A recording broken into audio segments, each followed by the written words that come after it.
Good morning, kabayan. This is Tina of Ecclesia Property. So for today, I will be showing you this brand new property, single attached na may 150 square meter lot area.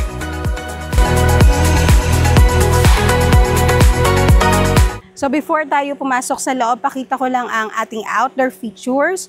So estimated nasa around 7 meters ang kanyang frontage. Then facing west ito. Single attached unit, so ang setback niya is nandoon side. So we have here a gate for the carport. Customized house number, meron tayong exterior light here and doorbell na may concrete na bubong. So dumaan tayo dito sa pedestrian gate.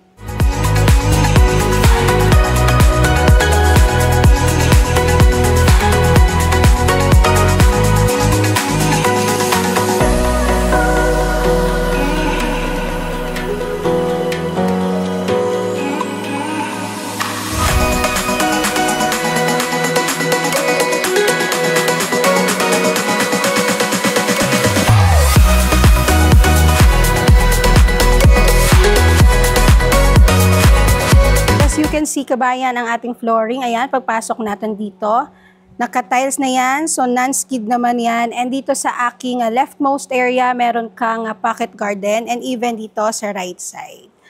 So here naman, sa part na to, meron ka dyang single step. So elevated ang ating property. So pasok tayo dito.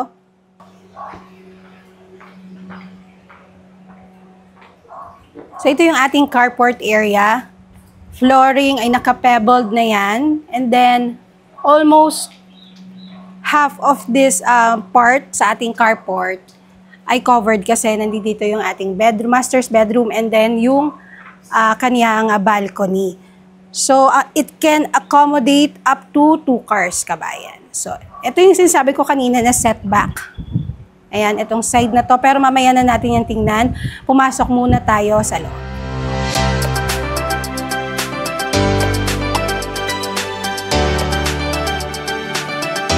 Ayan, pasok dito kabayan. Itong ating door is made up of solid wood. So, ganito na ang kaniyang keypad, ang lock ng door.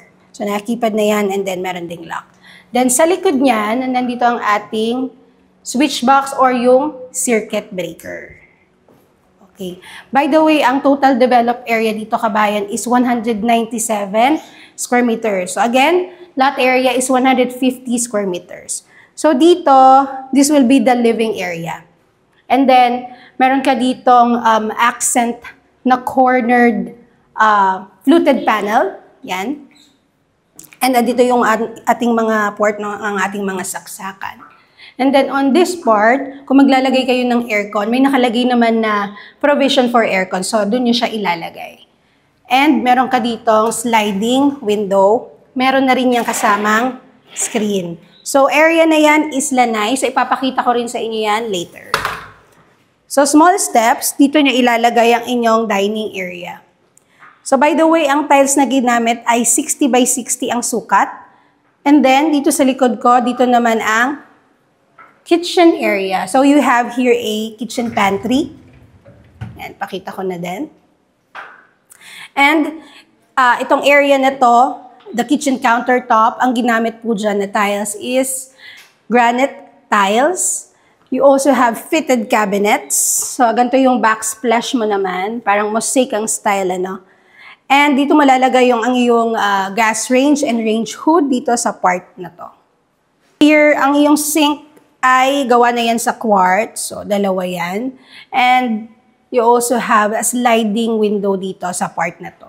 So, kung ikaw ay naiinitan, pwede mo yung buksan. No? Maganda ang ventilation kasi malalaki naman ang windows dito sa ground floor.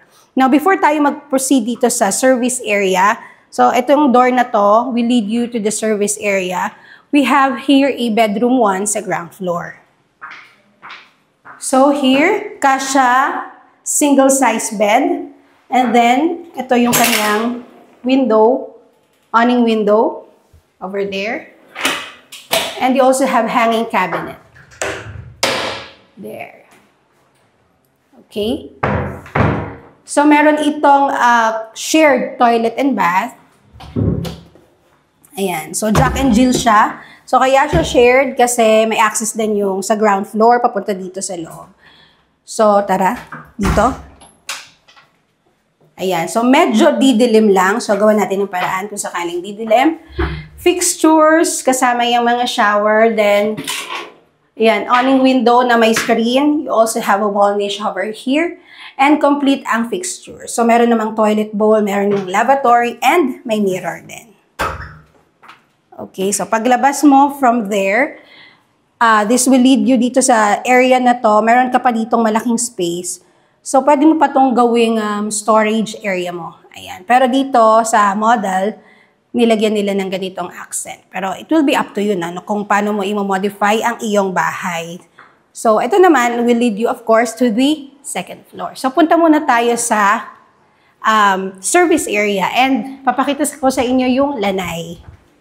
So, here kabayan, ang service area.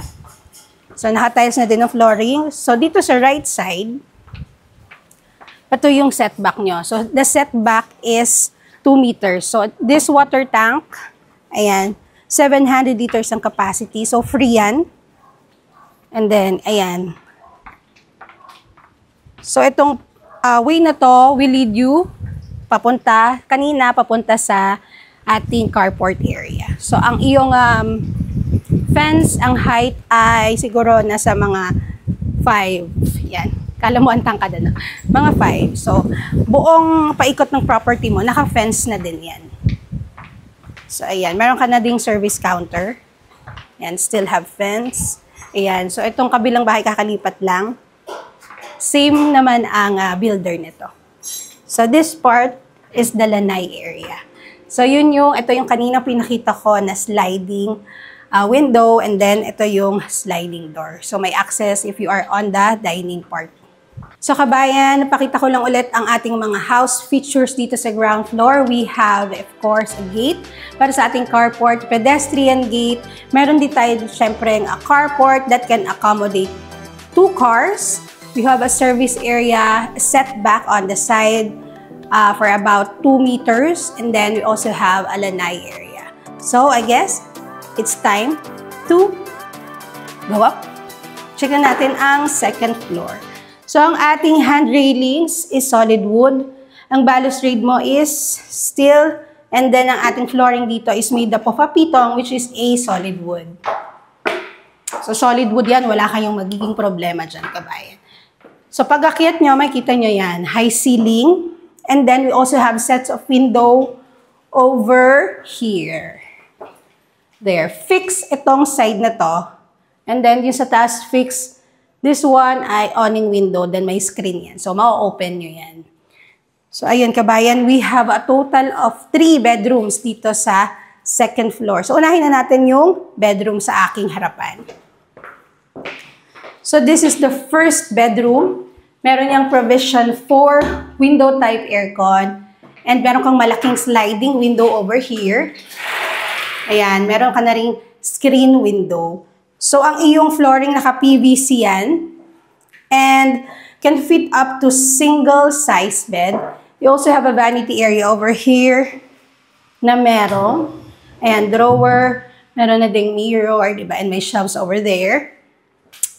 And, of course, mamalaking cabinet. Ayan. So, for the 2 bedrooms, shared ang kanilang toilet and bath. So, papakita ko na. Ito ang shared toilet and bath. So, itong door na to, para to sa kabilang bedroom. So, here, meron ka syempreng lavatory. Meron kang mirror from floor to ceiling ang tiles. Then, may toilet bowl ka dyan. And a shower enclosure as well. Wall niche, then complete naman ang fixtures para sa shower. And you also have, ito provision na to for water heater, pero single point dito sa mga common toilet and bath. And awning window. Okay, so check na natin ang bedroom number 2. So kabayan, this is the bedroom number 2. So, if I will compare yung size ng bedroom 1 sa bedroom 2, mas malaki ito. I think kasya dito hanggang queen size bed. And then, meron din siyang provision for window type aircon. Then, ganito din yung kanyang window. Meron din siyang vanity area, of course, and meron siyang built-in cabinet. So, same ng size nung sa bedroom 1. And yung door naman na to will lead you to the shared toilet and bath nilang bedroom 1 and bedroom 2. Okay? So, proceed na tayo. Sa master's bedroom. Tara! So, here is the master's bedroom, kabayan. There, papagpasok mo, meron ka ditong hallway. Then, andi ditong part ang toilet and bath. So, ang ating toilet and bath sa master's bedroom ay may kasamang bathtub. Then, from floor to ceiling din ang tiles. We also have lavatory and copper-free mirror. Of course, meron tayo ditong shower area. So, dito naman sa ating shower area ay multi-point ang hot and cold provision. Pag naman sa common toilet areas, single point lang. Kasi dito pwede ka maglagay ng, syempre, heater naman for the bathtub. Kaya siya multi-point. So, here is the part of the master's bedroom. Ayan, of course, kasya dito, king-size bed. And dito natin syempre ilalagay ang ating headboard because meron tayo ditong accent na mga fluted panels dito sa side. So, parang sukat, no, yung ating master's bed. Pero still up to you kung gusto nyo silang mas malaki. So, still up to you. And then, you also have here a fixed cornered window. And then, dito naman yung sliding window. Pakita ko naman ang ating napakalaking cabinet. We have here a 4-door built-in cabinet. Ayan. So, ito mga shelves. And then this part naman sa wardrobe, no, yung mga sinasabit-sabit. And on the side is the vanity area. And ang ating balcony is accessible dito sa master's bedroom. So, open natin. Kita ko. So, dito, yan, ang ating master's bedroom. Ang kaniyang balcony ay naka-tiles na din.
So kabayan, dalawa na lang ang available dito sa Grand Park Place na malapit sa Metro Manila with 4 bedrooms. So ano pang hinihintay mo kabayan? Message ka na.